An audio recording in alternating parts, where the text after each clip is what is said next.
They thought it would be a routine encounter, a quick stop, a few questions, and back to business. But what happened next left even the most seasoned officers stunned.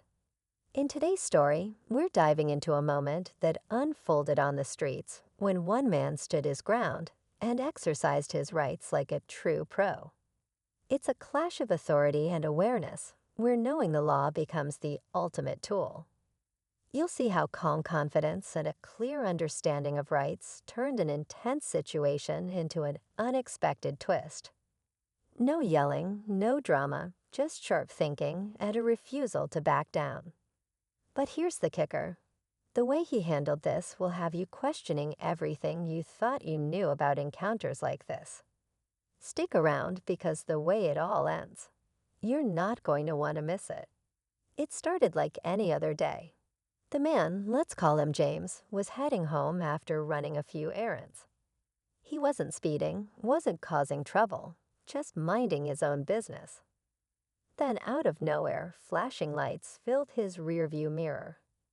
A quick pull to the side, and James found himself face to face with two officers who seemed ready to take charge of the situation. What they didn't expect, though, was that James knew his rights inside and out. From the moment the officer approached, James stayed calm, polite, but firm. He didn't fall for any intimidation tactics or loaded questions. His responses were sharp, precise, and unwavering, throwing the officers off their game. The tension in the air was undeniable. The officers exchanged glances, clearly unsure how to proceed. James wasn't breaking any laws, but they weren't ready to back down just yet. What happened next was a game changer. The lead officer leaned in, his tone firm but not overly aggressive. License and registration, he demanded. James, still calm, asked a simple question in return. Am I being detained, or am I free to go?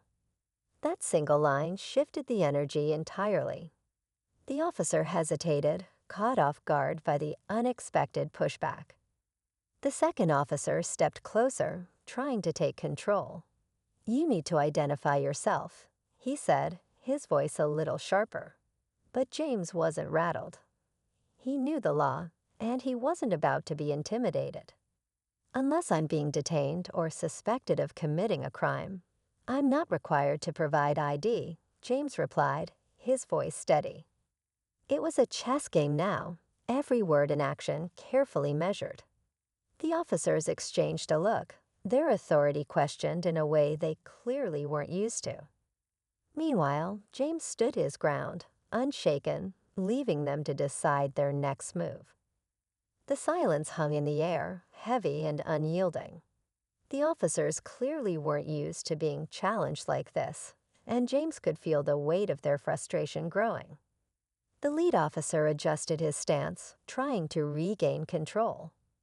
We're conducting an investigation, and you need to cooperate, he said, his voice carrying a hint of impatience. James didn't flinch.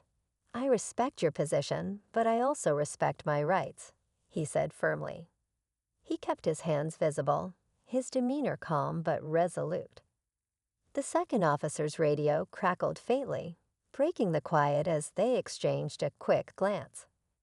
The tension escalated as one officer shifted closer, almost testing James's composure. Meanwhile, James stayed rooted, refusing to be intimidated. The interaction had drawn the attention of a few bystanders, their quiet murmurs adding to the pressure.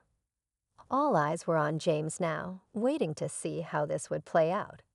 The standoff had reached its boiling point.